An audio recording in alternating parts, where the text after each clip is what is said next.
Let's go ahead and start the disassemble on our iPad 4 by first peeling back our touchscreen so that we can access all the internal components for replacement. We are going to start off first with our heat gun or blow dryer and heat up the outside perimeter of our touchscreen to soften up the adhesive so that we can separate the touchscreen from the base of our iPad. 1 to 2 minutes of the heat should suffice. Let's grab our plastic opening tool to begin our entry into the iPad.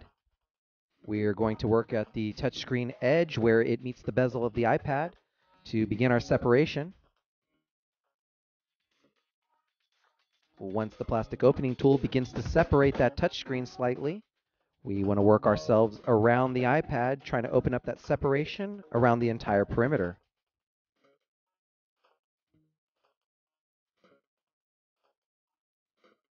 With one side of that touchscreen completely separated, we like to use a triangle opening tool in the separation so that the adhesive doesn't come back in contact with itself. As you continue working at that touchscreen into the next side, again with that separation made, let's use another triangle opening tool to keep that gap open. While working on the touchscreen, let's be mindful of the ribbon cable. That's about 2 inches from the bottom on the left-hand side of the unit. Let's be careful around this area so that we don't cause any irreversible damage. Again, continuing all the way around the unit until we've got separation on all 4 sides, leaving triangle opening tools in the gap to help keep the separation.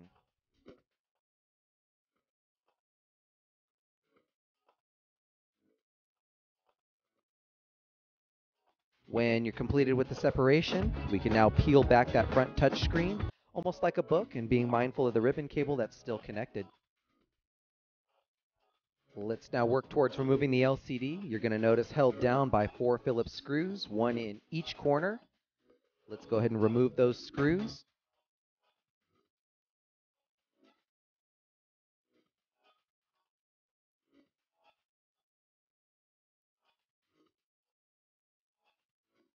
With our 4 screws removed, let's lift the LCD up and out and gently rest it onto the touchscreen.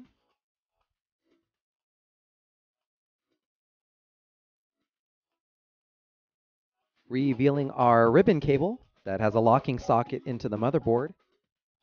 We want to lift the lever on that socket, releasing the cable so that we can remove it from the motherboard.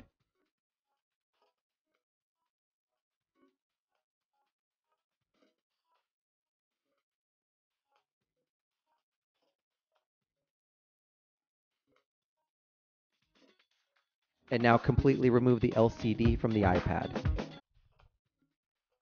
Our touchscreen is going to have similar locking sockets for removal, releasing 2 levers for the actual touchscreen ribbon cable, and then the smaller locking socket for the ribbon cable for the home button assembly down towards the bottom. Let's release both of these locks, and we can remove the touchscreen completely from the iPad as well.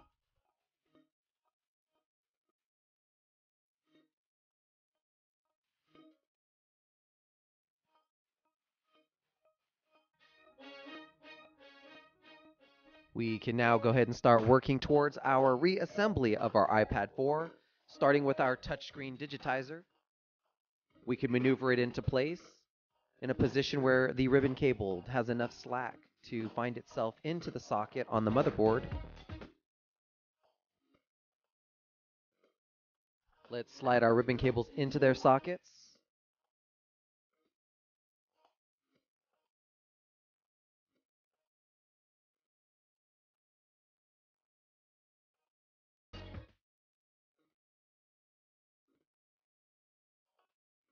Lock down on their tabs, and secure the ribbon wire in place.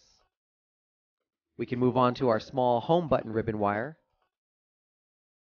Do the same situation where we're sliding our ribbon cable into the locking socket and locking down its tab to finalize that connection.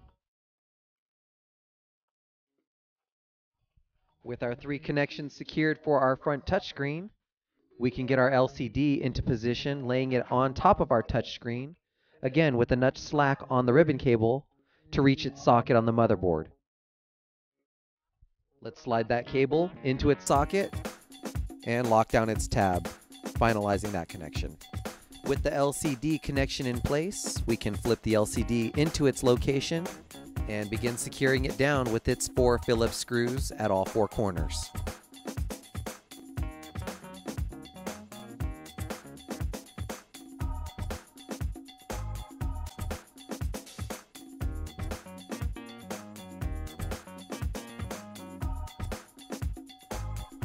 With your LCD screwed down and secured, we can move on to our touchscreen, lifting it up into position.